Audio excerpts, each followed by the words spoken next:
The morning mist clung to the mountains surrounding Benton Ridge, Montana, like memories that refused to fade. Raymond Ray Callahan pulled his weathered Ford pickup into the gravel parking lot of Mountain View Sporting Goods, the only gun shop within 50 miles of his small cabin in the Beartooth foothills. At 74, Ray moved with the careful deliberation of a man whose body carried decades of hard use. But his eyes retained the alert awareness that had kept him alive during 3 tours with Marine Reconnaissance Unit 4 in Vietnam and Laos. He didn't want much from this visit to town. Just one moment. One brief touch of steel and wood that would connect him to the young Marine who'd carried a Colt 1911 through jungles where death waited behind every tree and silence meant survival. He wasn't asking for discounts or special treatment that some businesses offered veterans. He just wanted to hold a piece of history that had once been as familiar as his own heartbeat. The bell above the door chimed softly as Ray entered Mountain View Sporting Goods, his boots quiet against the polished concrete floor. The shop was modern, well-organized, with glass display cases full of tactical rifles and polymer-framed pistols that bore little resemblance to the weapons he'd known during his military service. If you believe that respect should be earned through actions rather than demanded through words, and that some heroes walk among us unrecognized until someone chooses to see them, hit that like button and subscribe for more stories of quiet warriors who changed the world without asking for credit. 2 young employees sat behind the main counter, both absorbed in their smartphones and seemingly unaware that a customer had entered their store. Ray approached slowly, his trained eyes automatically cataloging the shop's layout and security measures, habits from his reconnaissance days that had never entirely faded despite decades of civilian life. The display case contained an impressive collection of handguns, but Ray's attention focused immediately on a worn Colt 1911 positioned near the back of the case. The pistol showed the honest wear of military service, holster marks on the slide, grip worn smooth by countless hands, the kind of honest use that spoke of reliability rather than neglect. Ray stood quietly for several minutes, studying the weapon through the glass, while the young employees continued their phone conversations. Finally, he cleared his throat softly and spoke to the clerk nearest him. "Excuse me, son. Do you still have that Colt 1911 with the combat spring? I'm not looking to buy, just wondering if I could take a look at it." The first clerk, a young man with elaborate tattoos covering both arms, glanced up from his phone with obvious irritation. "What? You filming a new Expendables movie? This isn't a museum, old man." His companion, equally young but wearing a sporting goods store polo that suggested some level of authority, laughed at his co-worker's joke. "Yeah, maybe you should try the antique shop down the street. This is for serious buyers." Ray felt the familiar weight of dismissal that he'd experienced countless times since retiring from active duty. Civilians who saw an elderly man in worn jeans and a flannel shirt, never suspecting that he'd once led reconnaissance missions behind enemy lines where being overlooked could mean the difference between completing the mission and never coming home. "I understand," Ray said quietly, his voice carrying the controlled calm that had once steadied young Marines during firefights in Southeast Asian jungles. "I was just hoping to see one like I carried in the service. Not to handle it, just to look." The tattooed clerk rolled his eyes dramatically. "Look, Gramps, we've got customers who actually spend money coming in later. Maybe come back when you're ready to buy something instead of wasting our time with war stories." Ray nodded slowly, recognizing the futility of trying to explain what the weapon meant to someone who'd never carried steel into combat or understood the bond between a soldier and the tools that kept him alive. He turned toward the door without argument, his dignity intact despite the casual cruelty of young men who mistook age for irrelevance. "Have a good day," Ray said simply, pushing open the door to step back into the Montana morning. What Ray didn't notice was the woman in workout clothes who'd been browsing the ammunition section during his brief conversation with the store employees. She was perhaps 45, with the fit build and alert posture that suggested military or law enforcement background. She'd listened to the entire exchange while pretending to examine boxes of rifle cartridges. As Ray's truck pulled out of the parking lot, the woman stepped outside and made a phone call. Her voice was crisp, professional, carrying the authority of someone accustomed to being heard and obeyed. "Chief, it's Monica. He was here, at Mountain View Sporting Goods. Some punk kids treated him like garbage." She paused, listening to the response. "Yes, sir. I'm sure it was him. Raymond Callahan. Recon Unit 4. The one who carried Morales out of that hellhole in Laos. The conversation continued for several minutes, with Monica providing details about Ray's treatment at the gun shop and the behavior of the employees who'd dismissed him. When she ended the call, she returned to her car and drove directly to the Benton Ridge VFW post, where she served as the auxiliary coordinator for veteran services. Within 30 minutes, Monica's phone calls had reached former Marines scattered across the western United States. Men who'd served with Raymond Callahan or knew his reputation from their time in reconnaissance units.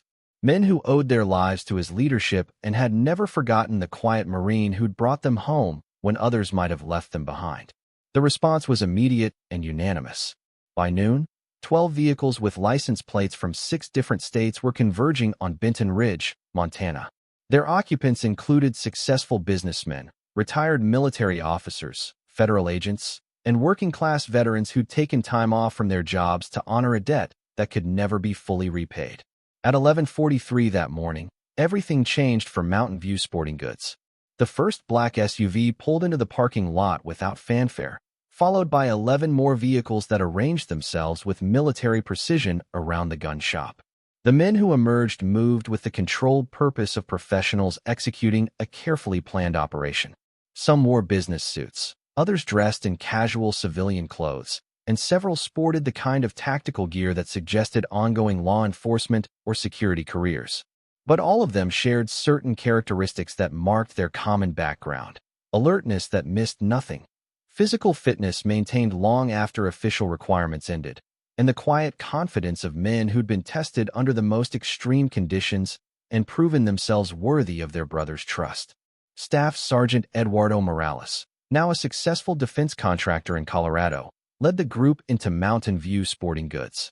At 58, he maintained the lean build and sharp bearing that had made him an effective reconnaissance Marine, though his temples now showed gray and his face carried lines earned through decades of responsibility.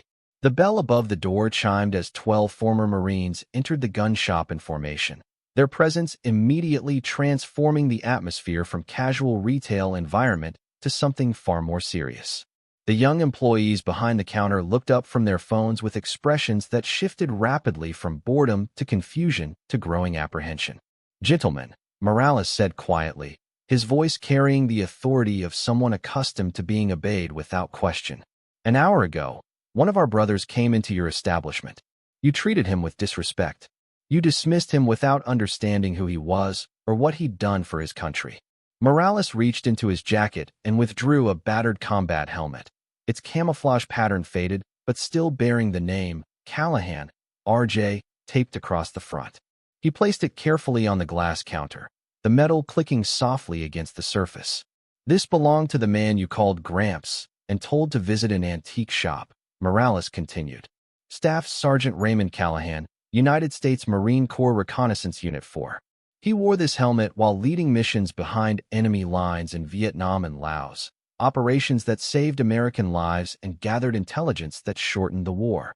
The second Marine, a man in his early 60s wearing a federal agent's credentials on his belt, stepped forward and placed a folded letter beside the helmet.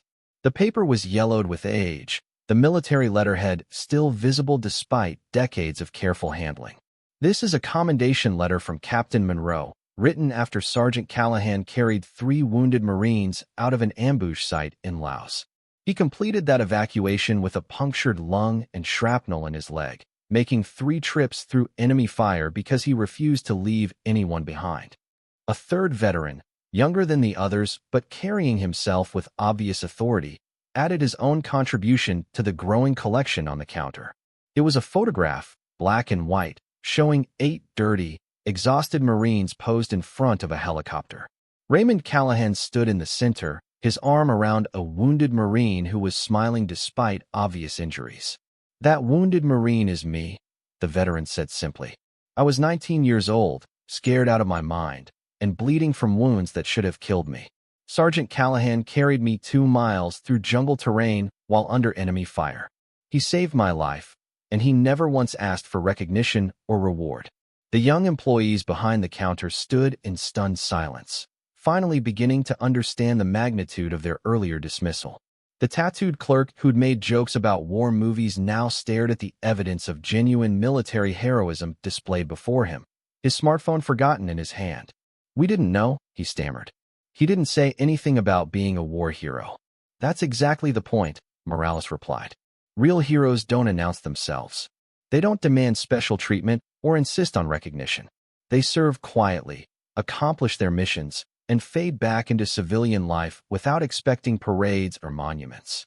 The store manager, drawn by the commotion, emerged from the back office to find his sales floor occupied by 12 former Marines who radiated the kind of professional competence that made ordinary people nervous. He quickly assessed the situation and made the intelligent decision to listen rather than attempt to assert authority over men who'd obviously earned theirs through considerably more dangerous circumstances. "What do you want from us?" the manager asked quietly. "Nothing that money can buy," Morales answered. "We want you to understand that the old man you dismissed this morning isn't just another customer.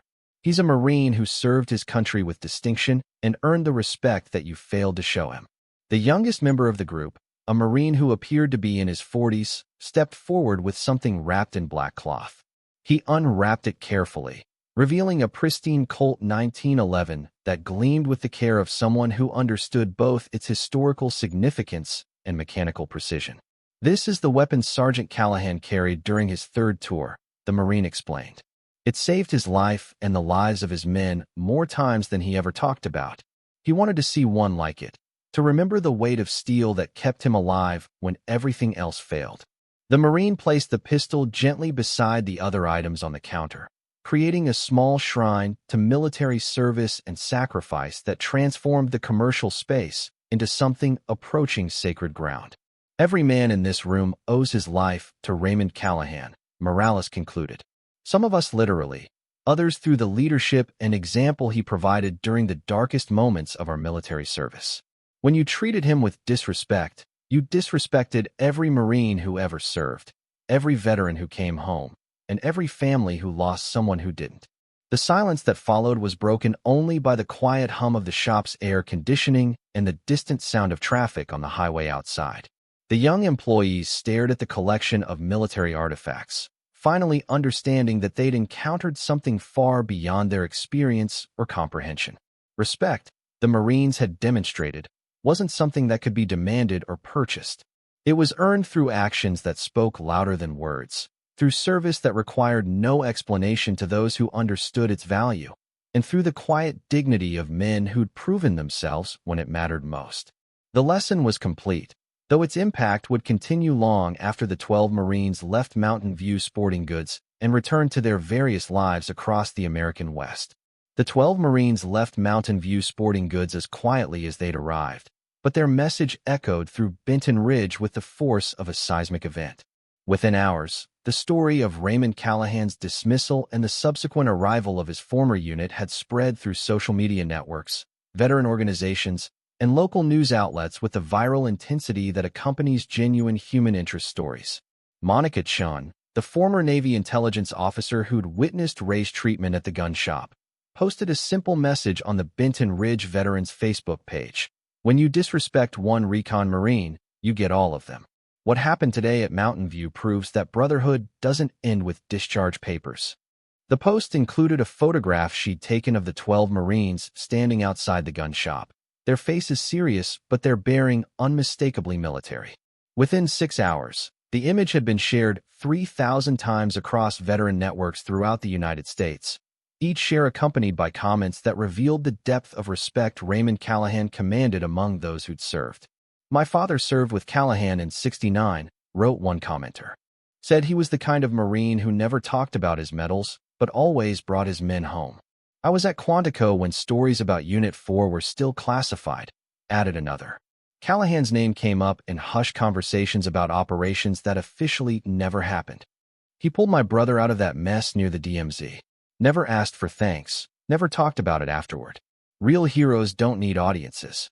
By evening, the story had reached local television news, with KRTV Helena sending a reporter to Benton Ridge to investigate what social media was calling the gun shop incident. But when reporter Sarah Martinez arrived at Mountain View Sporting Goods, She found a transformation that spoke more powerfully than any news story could convey. The glass display case where the Colt 1911 had been positioned now held something approaching a shrine. The battered helmet with Callahan, R.J., remained where Staff Sergeant Morales had placed it, surrounded by military artifacts that customers and community members had brought throughout the day. A Purple Heart medal lay beside a faded photograph of young Marines in combat gear. Dog tags from various conflicts were arranged around a handwritten note that read simply, "Thank you for your service, Sergeant Callahan." The store manager, whose name was revealed to be David Chun, Monica's younger brother and himself a veteran of Iraq, had written a personal apology that was posted prominently near the cash register. "Today I learned that heroes don't always announce themselves. Staff Sergeant Raymond Callahan came into our store seeking only a moment's connection with history, and my employees treated him with disrespect that he didn't deserve and we can never fully apologize for. This display will remain as long as our store operates, reminding everyone who enters that some customers have earned our respect through service that goes far beyond any purchase they might make." The two young employees who dismissed Ray earlier had been quietly terminated, their positions filled by veterans from the local community who understood the value of treating all customers with dignity regardless of their appearance or apparent spending power. But the most significant change at Mountain View Sporting Goods was the addition of a pristine Colt 1911, identical to the one Raymond Callahan had carried during his service with Reconnaissance Unit 4. The weapon was displayed in a place of honor with a brass nameplate that read, "In memory of all who served." Some carried steel. All carried courage. Word of the display reached Raymond Callahan through neighbors who'd seen the news coverage, but the old Marine's response was characteristically understated. He thanked people for their kindness, declined requests for interviews, and continued his quiet routine of morning coffee on his cabin porch while watching the sun rise over the Beartooth Mountains. "Don't need any fuss," Ray told his neighbor, retired schoolteacher Janet Morrison, when she called to tell him about the news coverage. What happened, happened. What those boys did at the gun shop was enough. But Janet Morrison and other community members disagreed. They'd lived in Benton Ridge for decades without knowing that one of America's most decorated reconnaissance Marines lived quietly among them, asking for nothing and receiving far less recognition than he deserved. The Benton Ridge Elementary School principal, Maria Santos, decided that her students needed to learn about the hero who lived in their community. She contacted the Marine Corps Historical Foundation and obtained declassified records of Reconnaissance Unit 4's operations during the Vietnam War, including after-action reports that mentioned Raymond Callahan's leadership during some of the conflict's most dangerous missions. Friday morning found fifth-grade students at Benton Ridge Elementary reading carefully edited accounts of Marine reconnaissance operations, learning about the young men who'd volunteered for missions behind enemy lines to gather intelligence that saved American lives.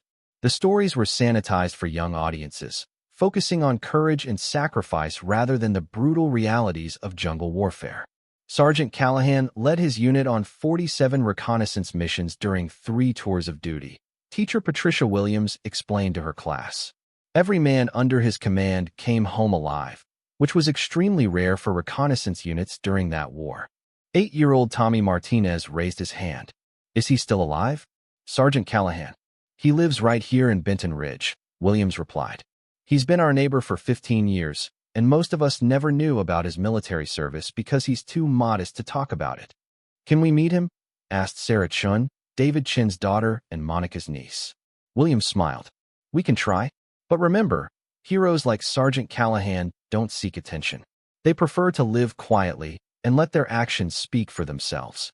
The children's enthusiasm for meeting their local hero prompted Williams to contact Raymond Callahan through Janet Morrison, requesting permission to bring her class to his cabin for a brief visit. Ray's initial response was predictably reluctant, but Janet's persuasion eventually convinced him that the children's education about military service was more important than his personal preference for privacy. Saturday morning, 23 fifth graders and their teacher made the 15-minute drive to Ray's cabin in the mountains, accompanied by several parents who were curious to meet the Marine whose story had captivated their community. They found Ray waiting on his front porch, dressed in his usual flannel shirt and jeans, looking like any other elderly Montana resident except for the alert bearing that marked his military background. The children were initially shy, uncertain how to approach someone whose reputation had grown to almost mythical proportions over the past week. But Ray's gentle demeanor and genuine interest in their questions quickly put them at ease. "Mr. Callahan," asked Tommy Martinez, "were you really a hero in the war?" Ray considered the question carefully before answering. "Tommy, I was a Marine who did his job alongside other Marines who did theirs. The real heroes were the men who didn't come home, the ones who gave everything so the rest of us could return to our families." "But you saved people," insisted Sarah Chun. "My Aunt Monica said you carried wounded soldiers to safety." "That's what Marines do," Ray explained simply. "We take care of each other. In combat, on the battlefield, or here at home, we never leave anyone behind." The children spent an hour on Ray's porch, listening to carefully chosen stories about military service, teamwork, and the importance of helping others. Ray showed them his old Marine dress uniform, let them hold his combat medals, and explained what each decoration represented in terms of missions completed and lives saved. But the most powerful moment came when 9-year-old Jessica Walsh asked Ray about the helmet that was now displayed at Mountain View Sporting Goods. "That helmet kept me safe during 3 tours of duty," Ray said, his voice carrying the weight of memories that would never fully fade. "But more importantly, it reminded me that I was responsible for bringing my Marines home to their families. Every decision I made, every risk I took, had to consider the men who depended on me." "Do you miss being a Marine?" asked Tommy. Ray smiled, the first genuinely broad smile the children had seen from him. "Son, once a Marine, always a Marine. The uniform comes off, but the responsibility to serve others never ends." Sunday morning brought an unexpected visitor to Ray's cabin. A black sedan with government plates pulled into his driveway, and a man in a business suit emerged carrying a briefcase and the bearing of someone accustomed to official authority. "Sergeant Callahan, I'm Agent David Park, Marine Corps Liaison Office. I have something that belongs to you." Ray invited Park inside, where the agent opened his briefcase to reveal a Presidential Unit citation that had been classified for 50 years due to the sensitive nature of the operations it recognized. The citation honored Reconnaissance Unit 4 for missions conducted in areas where American forces were officially never present, operations that had provided crucial intelligence for larger military strategies. "Your unit's contributions to the war effort were considered so sensitive that recognition was delayed until all political implications could be resolved," Park explained. "The citation is being awarded posthumously to Marines who died during classified operations, and to living veterans like yourself who can finally receive official recognition for service that couldn't be acknowledged at the time." Ray accepted the citation with quiet dignity, but his real interest focused on the list of unit members who would receive posthumous recognition. Names of young Marines who died during missions that officially never happened, whose families had been told only that their sons had been killed in action without explanation of the heroic circumstances that led to their deaths. "Their families will finally know what their boys died doing," Park continued. "Your willingness to discuss these operations with Marine Corps historians has helped provide closure for families who've waited 50 years for answers." "They earned recognition long before I did," Ray replied. "I just happened to survive long enough to tell their stories." That afternoon, word of the Presidential Unit citation spread through Benton Ridge's veteran community with the same viral intensity that had characterized the week's earlier revelations about Ray's service. But this time, the response was more organized and purposeful. Monica Chun coordinated with the VFW Post, American Legion chapter, and local government officials to plan a community recognition ceremony for Raymond Callahan and the other members of Reconnaissance Unit 4. The event would honor not just Ray's individual service, but the sacrifice of all Marines who'd served in classified operations during the Vietnam War. Monday evening, the Benton Ridge Community Center filled with veterans, military families, and local residents who wanted to honor their neighbor's service. Ray attended reluctantly, preferring private recognition to public ceremony, but understanding that the community needed this opportunity to acknowledge what they'd learned about the hero who'd lived quietly among them. The ceremony was simple but meaningful. Mayor Patricia Johnson presented Ray with a key to the city, while VFW Commander Robert Chen read the names of Reconnaissance Unit 4 members who died during classified operations.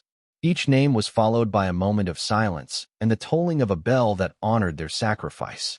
When Ray was invited to speak, he approached the podium with obvious reluctance, but genuine appreciation for the community's gesture. "I came to Benton Ridge 15 years ago looking for a quiet place to live out my retirement," Ray said, his voice carrying clearly through the packed community center. "I found something better. Neighbors who understand that service doesn't end with discharge papers, and community members who honor all veterans regardless of what they did or where they served." He paused, looking out at faces that had become familiar over his years in Montana. "The recognition you've shown this week belongs to every veteran who's served this country, especially those who never came home to receive the thanks they earned.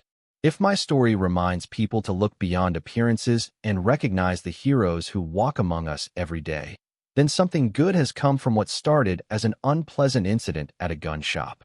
The applause that followed was sustained and heartfelt, but Ray deflected attention from himself by asking the audience to stand and recognize all veterans present. The community center filled with applause for men and women whose service had been acknowledged but never truly understood until Raymond Callahan's story reminded everyone what sacrifice looked like. As the ceremony concluded and people began to leave, Ray noticed 12 familiar figures standing near the back of the community center. Staff Sergeant Morales and the other members of his former Reconnaissance Unit had driven back to Benton Ridge for the ceremony, their presence a testament to bonds that transcended decades and distance. The reunion was quiet, emotional, and entirely appropriate for Marines who'd shared experiences that words could never adequately convey. They didn't need speeches or formal recognition, just the opportunity to be together again, honoring their shared service and the friends who hadn't lived to see their stories finally told. The morning after the community ceremony, Raymond Callahan woke before dawn as he had every day for the past 50 years. Military habits died hard, especially when they'd been forged in places where sleeping late could mean never waking up. He made coffee in the quiet darkness of his cabin kitchen, watching the first hints of sunrise paint the Beartooth Mountains in shades of gold and crimson.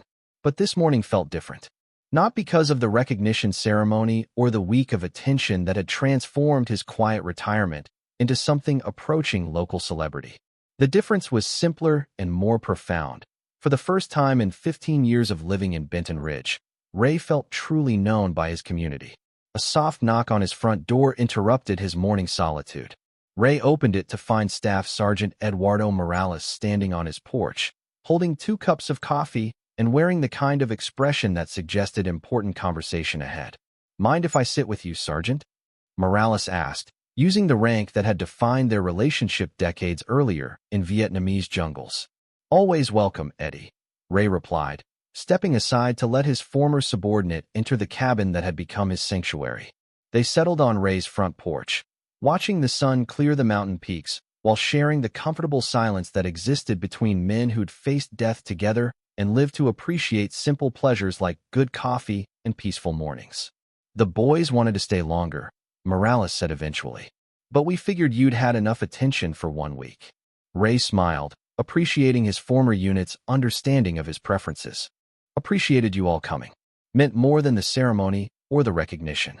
We've been talking," Morales continued, "about what happened at that gun shop, about how those kids treated you, about what it says regarding how people see veterans today." Ray waited, recognizing the tone that had preceded important discussions during their military service. "Most people don't understand what we did over there," Morales explained. "They see old men and think we're irrelevant, that our time passed with our youth. They don't realize that some of us carried responsibilities that would break civilians, made decisions that saved American lives, accomplished missions that officially never happened. Different war, different world," Ray observed. "Kids today live in peace because of what we did, but they don't need to understand the cost. That's the point. We fought so they could be innocent." Morales nodded but pressed his point. "Maybe, but respect shouldn't be conditional on knowledge. Those clerks should have treated you with basic human dignity, even if they'd never heard of Reconnaissance Unit 4. Ray considered this, sipping his coffee while watching a hawk circle above the pine forest that surrounded his property.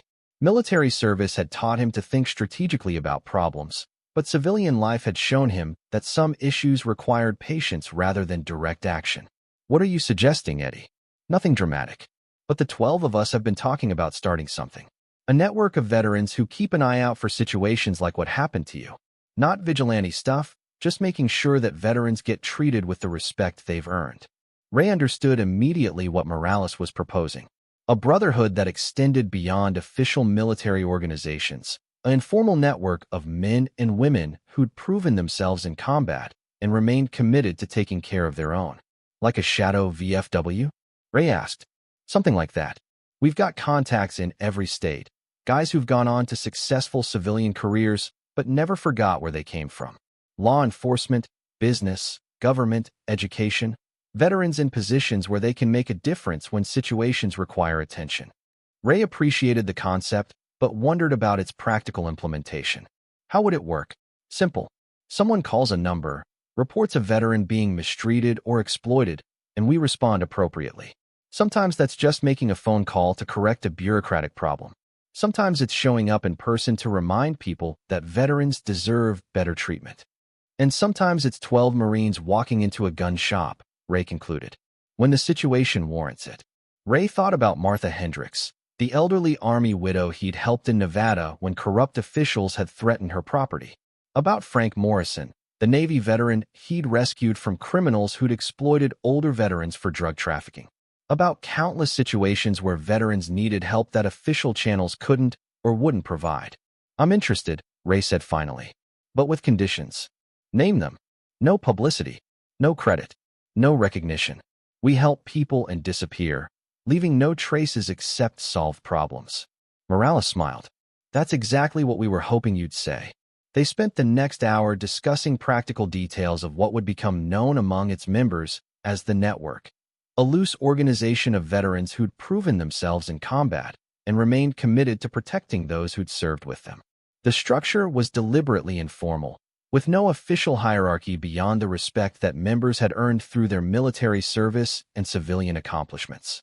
Ray's role would be coordination and strategic planning, drawing on his reconnaissance experience to evaluate situations and determine appropriate responses. Morales would handle logistics and personnel management, using his defense contractor connections to provide resources when needed. Other members would contribute specialized skills ranging from legal expertise to financial resources to technical capabilities. One more thing, Ray said as their conversation concluded. This isn't about revenge or punishment. It's about making sure veterans get fair treatment and helping them solve problems they can't handle alone. Understood. We're not vigilantes, we're brothers. That afternoon, Ray drove into Benton Ridge for his first visit to Mountain View Sporting Goods since the incident that had transformed his quiet retirement into something approaching local legend. He found the gun shop bustling with customers, many of whom were veterans who'd driven considerable distances to see the display that honored his service. David Chun greeted Ray personally, leading him to the memorial case that had been established in his honor. The display had grown throughout the week, with visitors adding military artifacts, photographs, and written tributes to the collection that celebrated not just Ray's service but the broader veteran community. Sergeant Callahan, Chin said formally, I wanted to personally apologize for what happened here last week. My employees' behavior was inexcusable, and I've taken steps to ensure it never happens again. Apology accepted, Ray replied simply. Mistakes happen. How we respond to them matters more than the mistakes themselves. Chin led Ray to the display case containing the Colt 1911 that had been placed there in his honor. This weapon stays here permanently. It's not for sale, not for handling, just for remembering what men like you carried when America needed you most. Ray studied the pistol through the glass, noting its pristine condition and careful presentation. It was indeed identical to the weapon he'd carried during his 3 tours with Reconnaissance Unit 4, down to the manufacturer's markings and military modifications that distinguished combat weapons from civilian models. May I? Ray asked quietly. Chun unlocked the case immediately, handling the weapon with appropriate reverence before placing it carefully in Ray's hands. The weight was exactly as Ray remembered, substantial enough to inspire confidence, balanced perfectly for rapid target acquisition, familiar in every detail from the textured grips to the manual safety that had saved his life more than once. For a moment, Ray was 25 years old again, leading a reconnaissance patrol through hostile territory where the Colt 1911 represented the difference between completing the mission and never coming home. The weight of command, the responsibility for young Marines who trusted his leadership, the constant awareness that decisions made in seconds could determine who lived and who died. Then the moment passed, and Ray was 74 again, standing in a Montana gun shop surrounded by people who finally understood what he'd carried beside steel during his military service. "Thank you," Ray said simply, returning the weapon to Chin's custody. As Ray prepared to leave the gun shop, a young boy approached him hesitantly. The child was perhaps 10 years old, wearing a Cub Scout uniform and accompanied by a woman who was obviously his mother. "Excuse me, sir," the boy said nervously. "Are you really Sergeant Callahan, the Marine hero?" Ray knelt to the boy's eye level, his expression gentle. "I'm Raymond Callahan, and I served in the Marines. But I'm not any more heroic than the other veterans you'll meet throughout your life. My grandfather was a Marine too," the boy continued. "He died before I was born, but Mom says he would have been proud to meet you." Ray looked up at the boy's mother, seeing the mixture of pride and sadness that characterized military families who'd lost loved ones in service to their country. "What was your grandfather's name?" Ray asked. "Thomas Walsh. He served in Vietnam too." Ray's expression changed, recognition dawning as he processed the name and connection. "Your grandfather served with 2nd Battalion, 3rd Marines. Good unit, good Marines. He'd be proud of you wearing that Cub Scout uniform and learning about service to others." The boy beamed with pride, and his mother wiped away tears as she thanked Ray for honoring her father's memory. As Ray walked back to his truck, he reflected on the week's events and their broader significance. The incident at the gun shop had been unpleasant, but it had also revealed something important about both individual prejudice and community response. People were capable of dismissing veterans based on superficial appearances, but they were also capable of recognizing heroism and responding appropriately when circumstances demanded it. The network that Morales had proposed would provide a mechanism for addressing situations where veterans needed help that conventional resources couldn't provide. But more importantly, it would ensure that military bonds forged in combat continued to serve useful purposes during peacetime. That evening, Ray sat on his porch with his satellite phone, making the first calls that would establish the network as an operational reality. Veterans across the United States who'd proven themselves during military service and achieved success in civilian careers, all committed to the principle that military brotherhood transcended discharge papers. The phone calls were brief, professional, and conducted with the operational security that had characterized their military service. No names were recorded, no written records were maintained, and no official structure was established beyond the informal hierarchy of respect that existed among combat veterans. But by midnight, Ray had contacted 47 veterans in 32 states, each of whom had agreed to serve as a regional coordinator for situations requiring unofficial intervention on behalf of veterans who needed help that conventional authorities couldn't provide. The network was operational. 6 months later, Raymond Callahan received a phone call from a distraught widow in Oregon whose late husband's VA benefits were being stolen by corrupt administrators who assumed her grief made her an easy target. Ray forwarded the information to the network's Pacific Northwest coordinator, a former Navy SEAL who'd become a successful attorney specializing in veterans' rights.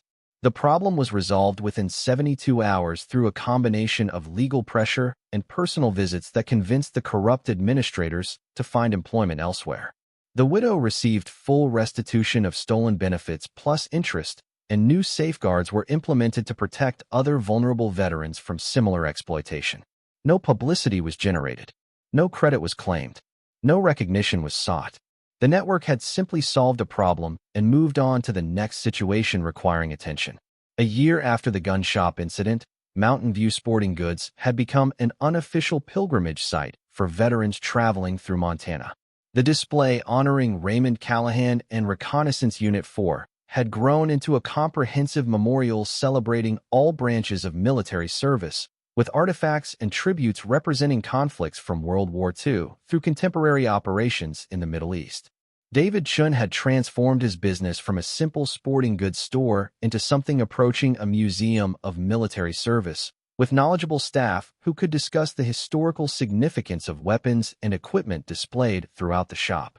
Veteran customers were offered discounts and special services, while Chen regularly donated equipment to veteran organizations and military families facing financial hardship. But the most significant change was cultural rather than commercial. Benton Ridge had become a community that actively honored its veterans, recognizing their service and supporting their needs through both official programs and informal assistance networks. The elementary school's curriculum now included comprehensive education about military history and veteran contributions to American society. And in his cabin in the Beartooth Mountains, Raymond Callahan continued his quiet retirement, tending a small garden, reading military history, and coordinating a shadow network of veterans who ensured that America's promise to those who'd served was honored in practice rather than just rhetoric.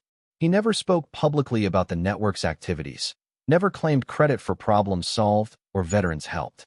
But files in his secure cabinet contained thank-you letters from families whose loved ones had received assistance when official channels failed them, proof that military brotherhood continued to serve meaningful purposes long after uniforms were retired. Some warriors, Ray had learned, never really came home from war. They just found new battles worth fighting, new missions that honored their training and experience, new ways to serve the country and comrades they'd sworn to protect. The Colt 1911 still gleamed in its display case at Mountain View Sporting Goods, a testament to what one generation of Americans had carried into combat so that future generations could live in peace. Visitors read the inscription beneath it daily. Some carried steel. All carried courage. But those who knew Raymond Callahan understood that the real lesson wasn't about weapons or warfare.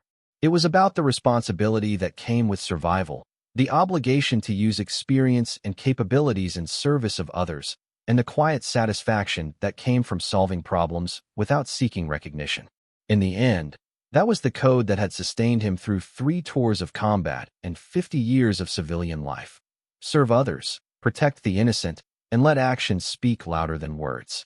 Some standards never needed to be announced. They just needed to be lived.